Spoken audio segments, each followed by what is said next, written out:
రోసయ్య గారి కుటుంబ సభ్యులు, ఉమ్మడి రాష్ట్ర నలుమూలల రోసయ్య గారి అభిమానులందరూ కలిసి వారి 3వ వర్ధంతి కార్యక్రమాన్ని ఏర్పాటు చేసి నాతో పాటు ఈ కార్యక్రమంలో రోడ్ల భవనాల శాఖ మంత్రివర్యులు కోమటిరెడ్డి వెంకటరెడ్డి గారిని, మా అందరికీ అత్యంత సన్నిహితులు, రోసయ్య గారి తర్వాత ఉమ్మడి రాష్ట్రాలలో ఆ స్థాయిలో గుర్తింపు ఉన్న పెద్దలు టీజీ వెంకటేష్ గారిని, అదేవిధంగా స్థానిక శాసనసభ్యులు అరకపూడి గాంధీ గారిని, శాసనమండలి సభ్యులు దయానంద్ గారిని, అదేవిధంగా ఆర్యవైశ్య కార్పొరేషన్ చైర్పర్సన్ కాల్వ సుజాత గారిని, చాలామంది ప్రముఖులు, ముఖ్యంగా ఉమ్మడి రాష్ట్రంలో మాతో పాటు శాసనసభ్యులుగా పనిచేసిన మిత్రులు, జగ్గయ్యపేట శాసనసభ్యులు తాతయ్య గారు, రాంబాబు గారు, శ్రీనివాస్ గారు, అదేవిధంగా గణేష్ మాజీ శాసనసభ్యులు నిజామాబాద్ గారు, చాలామంది మిత్రులు, చాలా సంవత్సరాలైంది వాళ్ళందరినీ కలవక, ఇతర రాజకీయ కార్యక్రమాలలో ఉంటూ రకరకాల నేపథ్యంలో మిత్రులందరినీ కలవక చాలా సంవత్సరాలైంది. ఈరోజు ఈ వేదిక మీద రోసయ్య గారి వర్ధంతి సందర్భంగా మా సహచర ప్రజాప్రతినిధులను,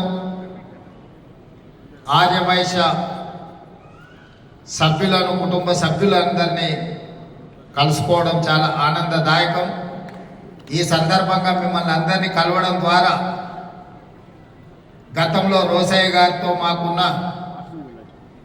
అనుబంధం, శాసన మండలిలో, శాసనసభలో వారితో పోటీ పడి ప్రసంగించాలన్న ఆలోచన స్ఫూర్తిని వారు మాకు ఇవ్వడం జరిగింది. ఈరోజు ఒక మాట ఈ వేదిక మీద నుంచి నేను అధికారికంగా చెప్పదలుచుకున్నాను. తెలంగాణ రాష్ట్ర విభజన సందర్భంగా 16,000 కోట్ల రూపాయల మిగులు బడ్జెట్తో తెలంగాణ రాష్ట్రం ఏర్పడ్డది అని అంటే 16 సార్లు రోసయ్య గారు ఆర్థిక మంత్రిగా ఉమ్మడి రాష్ట్రంలో ఒక నిబద్ధతను,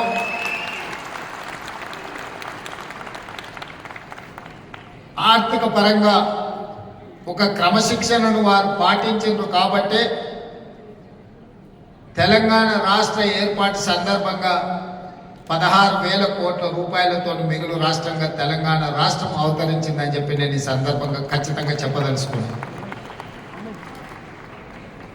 2007 సంవత్సరంలో మొట్టమొదటిసారి శాసన మండలిలో నేను ప్రవేశించినప్పుడు, సభలోకి వెళ్ళినప్పుడు ఒక పక్కన చుక్కా రామయ్య గారు, ఇంకొక పక్కన ప్రొఫెసర్ నాగేశ్వర్ గారు, ప్రభుత్వ పక్షాన ఆర్థిక మంత్రిగా రోసయ్య గారిని చూస్తే ఒకలాంటి భయం, ఏం మాట్లాడితే ఏం తప్పు పడతారో, మనం మాట్లాడే మాటల్లో ఏ తప్పు మాట్లాడినా, సమాచార లోపమున్నా వాళ్ళ ముందు మనం తేలిపోతామేమో అని ఒకలాంటి భయం ఉండేది. అక్కడి నుండి సాగునీటి పారుదల శాఖకు సంబంధించిన అంశాల మీద రాజీవ్ ఆరోగ్యశ్రీ ప్రవేశపెట్టినప్పుడు, ఆ అంశాల మీద విశ్లేషణ చేసినప్పుడు మొట్టమొదటిసారి రోసయ్య గారు ఆర్థిక మంత్రిగా నన్ను తన చేంబర్లోకి పిలిపించుకొని, ఎక్కడ చదువుకున్నావయ్యా నువ్వు, బాగానే మాట్లాడుతున్నావు, కాకపోతే లైబ్రరీకి వెళ్ళి ఇంకా లోతుగా నువ్వు నేర్చుకోవాల్సిన అవసరం ఉంది, ఈ శాసనసభ ప్రొసీడింగ్స్ గురించి, ప్రొసీజర్స్ మీద, ప్రాక్టీసెస్ మీద అవగాహన తెచ్చుకుంటే సభలో అద్భుతంగా రాణించగలవు, నీకు మంచి భవిష్యత్తు ఉంటుంది, చదువుకొని సభలో మాట్లాడమని చెప్పి పెద్దలు రోసయ్య గారు 2007లో నాకు సూచన చేసింది. వారు ఇచ్చిన సూచనను ఆనాడు నేను ప్రతిపక్షంలో ఉన్నా. రోసయ్య గారు ప్రతిపక్ష శాసన మండలి సభ్యుడు అని చూడకుండా ఉమ్మడి రాష్ట్రానికి చదువుకున్న ప్రజాప్రతినిధులు ప్రజా సమస్యలను అవగాహనతో చట్టసభలలో మాట్లాడితే మన యొక్క గౌరవం పెరుగుతుందన్న ఆలోచనతోటి ఆ రోజు రోసయ్య గారు నాకు సూచన చేయడం జరిగింది. వారి సూచనతో చదువుకొని వారికే ఇబ్బందికరమైన పరిస్థితులు కల్పించే విధంగా శాసన మండలిలోనే మాట్లాడేవాడిని. ఆ మాట అన్నా, సార్ మీకు సూచన చేస్తూ నేను చదువుకొని వస్తే ప్రభుత్వానికి ఇబ్బంది కలిగినప్పుడు, ప్రభుత్వం సమస్యలో ఇరుక్కున్నప్పుడు డాక్టర్ వైఎస్ రాజశేఖర రెడ్డి గారు ఆ సమస్యను పరిష్కరించడానికి మిమ్మల్నే పంపుతాడు కదా, అది మీకు కూడా ఇబ్బంది అవుతుంది కదా అని నేను వారిని అడిగిన. అంటే వారు అన్నారు, ప్రతిపక్షంలో ఉన్నప్పుడు ప్రశ్నించాలి, పాలకపక్షంలో ఉన్నప్పుడు పరిష్కరించాలి. ప్రజాప్రతినిధులుగా ఇది మన బాధ్యత. దీంట్లో ఎవరం భేషజాలకు వెళ్ళాల్సిన పని లేదు. నువ్వు సమస్యలతో అవగాహనతో వచ్చి మాట్లాడితే మా ప్రభుత్వం వాటిని పరిష్కరిస్తుంది, తద్వారా మా ప్రభుత్వానికి మంచి పేరు వస్తుంది తప్ప మీరు ప్రస్తావించారు కాబట్టి మేము వాటిని పరిష్కరించకుండా ఉండాలన్న ఆలోచన మన ప్రభుత్వానికి ఉండదు. ముఖ్యంగా ఆర్థిక శాఖ మంత్రిగా అది నా బాధ్యత అని వారు చెప్పినప్పుడు నాకు ఆనందం కలిగింది. ఈరోజు అలాంటి స్ఫూర్తి కొరవడింది చట్టసభలలో. ప్రతిపక్షాలు ప్రశ్నిస్తే పాలకపక్షాన్ని ఏదో పోతుంది అన్నట్టుగానో, ప్రశ్నించే వాళ్ళని అసలు మాట్లాడించడానికి అవకాశమే ఇవ్వద్దు అన్నట్టుగానో పరిస్థితులు తయారైనాయి. ఆ పరిస్థితుల నుంచి బయటపడాల్సిన అవసరం ఉన్నది. ప్రతిపక్షాలు కూడా రోసయ్య గారు చేసిన సూచన ప్రకారం చదువుకోవడం ద్వారా సమస్యల పట్ల అవగాహనతో కూడుకున్న ప్రసంగాలు చేస్తే అవి సమస్యలను పరిష్కరించడానికే కాకుండా ప్రభుత్వాన్ని ఇరుకున పెట్టడానికి ఉపయోగపడతాయి. తద్వారా ప్రజలకు ప్రయోజనం చేకూరుతుంది. తద్వారా శాశ్వతంగా ప్రజలలో ఒక చెరగని ముద్ర. ఈరోజు రోసయ్య గారు వారి కుటుంబం రాజకీయాలలో లేరు. రాజకీయ అవసరాల కోసం మనం వెళ్తే వాళ్ళు పరిష్కరించగలిగిన పరిస్థితుల్లో ఉండకపోవచ్చు. అయినా ఇన్ని వేల మంది ఈరోజు ఇక్కడికి వచ్చిండ్రు అని అంటే శాసనసభ్యుడిగా, శాసన మండలి సభ్యుడిగా, పార్లమెంట్ సభ్యుడిగా, ఉమ్మడి రాష్ట్ర ఆర్థిక మంత్రిగా వివిధ శాఖలను నిర్వహించిన అనుభవంతో వారు ముఖ్యమంత్రిగా, గవర్నర్గా దాదాపుగా 50 సంవత్సరాల పైగా ప్రజా జీవితంలో వారు రాణించిండ్రు. ఎన్జి రంగా గారి శిష్యుడుగా వారు ఒక గొప్ప గుర్తింపును తీసుకొచ్చిండ్రు. తమిళనాడుకి ఏ గవర్నర్ వెళ్ళినా, తమిళనాడు రాష్ట్రంలో గవర్నర్ ఎవరు బాధ్యతలు నిర్వహించినా ఏదో ఒక వివాదంలో ఇరుక్కోవడమో లేకపోతే ఆ ముఖ్యమంత్రులతో తగవు పెట్టుకొని వారు ఏదో ఒక సమస్యలో కూరుకుపోవడమో జరుగుతుంది.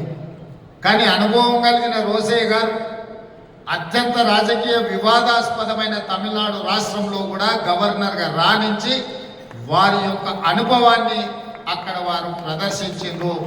అంటే వారి స్ఫూర్తి, వారి పట్టుదల, మాటలలో వారి చతురత, పాలకపక్షంలో ఉంటే ప్రతిపక్షాలను ఇరుకునబెట్టడం కానీ, ప్రతిపక్షంలో ఉంటే ఎవరు ముఖ్యమంత్రిగా ఉన్నా వారిని ఇరుకునబెట్టే విధానం మనం నేర్చుకోవాల్సిన అవసరం ఉన్నది. ఈరోజు ముఖ్యమంత్రిగా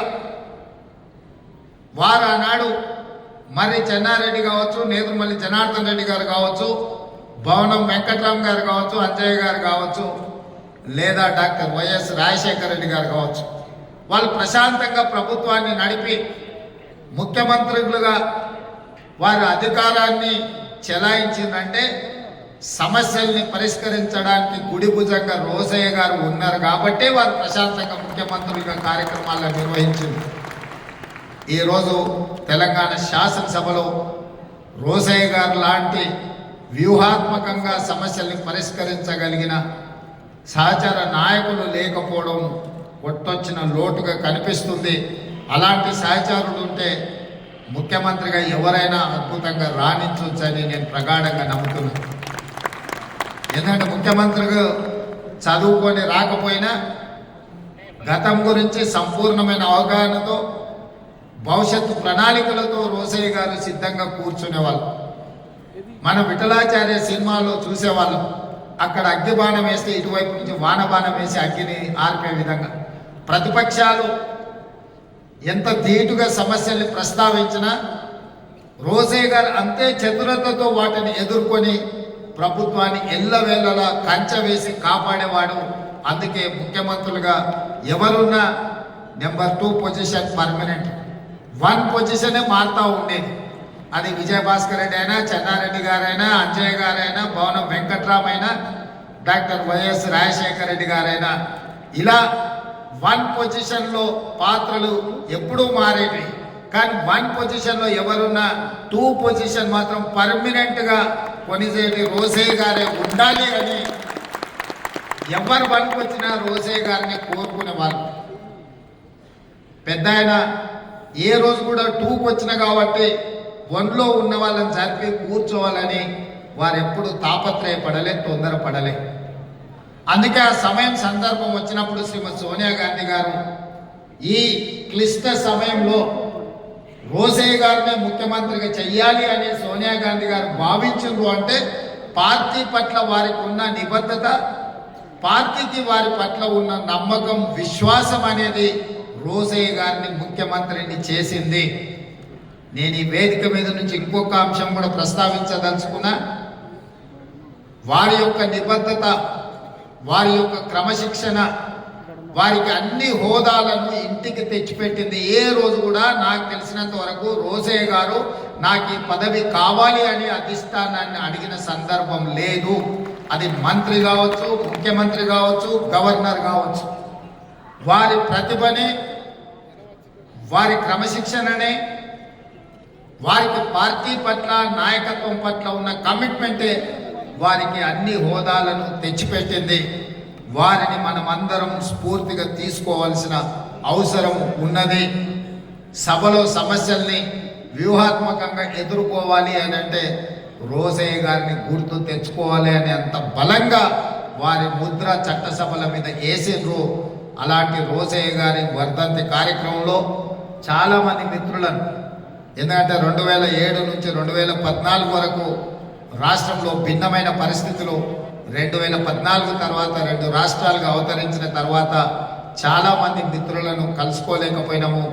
ఈరోజు మిత్రులందరినీ కలుసుకోవడం, ముఖ్యంగా ఆర్యవైశ్య సమాజానికి నేను ఒక విశ్వాసాన్ని, నమ్మకాన్ని ఇయ్యదలుచుకున్నాను. ఈ రాష్ట్రం యొక్క ఆర్థిక ఎదుగుదల మీ చేతుల్లో ఉంది. ఈ రాష్ట్రం రాణించాలి, ఈ రాష్ట్రం రాణించాలి, ఈ రాష్ట్రం అభివృద్ధి పదం వైపు నడవాలి, ఈ రాష్ట్రంలో ఆర్థికంగా బలపడాలి అని అంటే మీరే కష్టపడాలి. మీరే ఈ తెలంగాణ బ్రాండ్ అంబాసిడర్లు, ఈ తెలంగాణ ఆర్థిక రంగంలో రాణించాలి అంటే మా ఆర్యవైశ్య మిత్రులు ఇంకా 1 గంట అదనంగా పనిచేయాలి. ఈ పని మీకోసం కాదు, ఈ రాష్ట్రం కోసం చేయాల్సిన అవసరం ఉంది. అందుకే రాష్ట్రం ఆర్థిక రంగంలో రాణించాలి అని అంటే మీ అందరూ ముందు బాగానే ఉండాలి. మీ వ్యాపారాలకు ఎలాంటి అనుమతులు కావాలన్నా ప్రభుత్వం వైపు నుంచి ఎలాంటి ఇబ్బంది లేకుండా చూసే బాధ్యత నాది. అదేవిధంగా రాజకీయాలలో కూడా ఆర్యవైశ్యులకు తప్పకుండా పార్టీ సముచితమైన స్థానం ఇస్తుంది. కోమటిరెడ్డి వెంకటరెడ్డి గారు నా చెవిలో చెప్తున్నాడు, మనము ఆర్యవైశ్య మిత్రులను ప్రభుత్వంలో కూడా భాగస్వాములను చేయాల్సిన అవసరం ఉన్నదని, తప్పకుండా మీ అందరి మనసులో ఏముందో అది కోమటిరెడ్డి వెంకటరెడ్డి గారు నాకు చెప్పిండ్రు. తప్పకుండా అధిష్టానం దృష్టికి ఈ అంశాలను నేను తీసుకువెళ్తా. అదేవిధంగా రోజయ్య గారి విగ్రహం ఉండాలి అని మిత్రులు ప్రస్తావించారు. 100% రోజయ్య గారు ఒక సందర్భంలో వారు ముఖ్యమంత్రిగా ఉన్నప్పుడు చంద్రబాబు నాయుడు గారితో కలిసి నేను వారి ఇంటికి వెళ్ళిన ఒక రిప్రజెంటేషన్ తీసుకెళ్ళి వారితో మాట్లాడుతూ ఆ రోజు తెలంగాణ ఉద్యమానికి సంబంధించిన అంశాలు ప్రస్తావనకు వచ్చినప్పుడు రోజయ్య గారు ఒక మాట చంద్రబాబు నాయుడు గారికి చెప్పారు, చూడే చంద్రబాబు, నాకు చీరాలలో అక్కడ ఏమీ లేదు, 50 సంవత్సరాల క్రితం అక్కడ ఉన్నది అమ్ముకొని హైదరాబాద్కు వచ్చి అమీర్పేట్ ప్రాంతంలో ఇల్లు కట్టుకున్నా. నేను హైదరాబాద్ వాడినే తప్ప నాకు ఆ రాష్ట్రమా ఈ ప్రాంతమా అని లేదు, 2 ప్రాంతాలు నాకు సమానమే, నేను హైదరాబాద్ వాడిని అని చెప్పిండు. ఈరోజు నికార్సైన హైదరాబాదీ ఎవరైనా ఉన్నారంటే రోసయ్య గారు అని చెప్పి నేను సంపూర్ణంగా విశ్వసిస్తున్నా. అలాంటి నికార్సైన హైదరాబాదీ రోసయ్య గారికి హైదరాబాద్ నగరంలో విగ్రహం లేకపోవడం అనేది లోటు. తప్పకుండా రాష్ట్ర ప్రభుత్వం ఒక మంచి ప్రాంతాన్ని మీరు చూసి ప్రభుత్వానికి సూచన చేయండి. మా ఆర్ఎండ్బి శాఖ మంత్రి కోమటిరెడ్డి వెంకటరెడ్డి గారికి ఏ ప్రాంతంలో రోసయ్య గారి విగ్రహం పెడితే బాగుంటుందో ఒక ప్రాంతాన్ని సూచన చేయండి. తప్పకుండా రోసయ్య గారి రాబోయే 4వ వర్ధంతి లోపులోనే రోసయ్య గారి విగ్రహాన్ని మనం పెట్టుకుందాము. ఎందుకంటే వారు అందరికీ స్ఫూర్తి. ఆర్యవైశ్య మిత్రులకే కాదు, ప్రజా జీవితంలో ఉన్న వార్డు మెంబర్ నుంచి పార్లమెంట్ మెంబర్ వరకు, రాష్ట్ర మంత్రి నుంచి కేంద్ర మంత్రి వరకు, ముఖ్యమంత్రుల వరకు రోసయ్య గారు ఒక స్ఫూర్తి. అలాంటి వ్యక్తుల విగ్రహాలు ఉండడం ద్వారా ఈ సమాజానికి ఒక మంచి సందేశాన్ని ఇచ్చిన వాళ్ళం అవుతాము. తెలంగాణ రాష్ట్ర ముఖ్యమంత్రిగా మా ఆర్యవైశ్య మిత్రులకు నేను మాటిస్తున్నా, మీరు మంచి ప్రాంతంలో రోసయ్య గారి విగ్రహం పెట్టడానికి మీరు ఏర్పాట్లు చేసుకోండి. రాష్ట్ర ప్రభుత్వం అనుమతిస్తుంది. ఆ ప్రాంతాన్ని రోసయ్య గారి పేరు మీద అభివృద్ధి చేసే బాధ్యత మా ప్రభుత్వం తీసుకుంటుంది అని చెప్పి ఈ సందర్భంగా మీకు అందరికీ తెలియజేస్తూ, ఏది ఏమైనా చాలా మంది నిర్వాహకులు ఇందులో భాగస్వాములు ఉన్నారు. వారికి పేరు పేరున మనస్ఫూర్తిగా ఒక మంచి కార్యక్రమాన్ని ఏర్పాటు చేసినందుకు అభినందిస్తున్నా.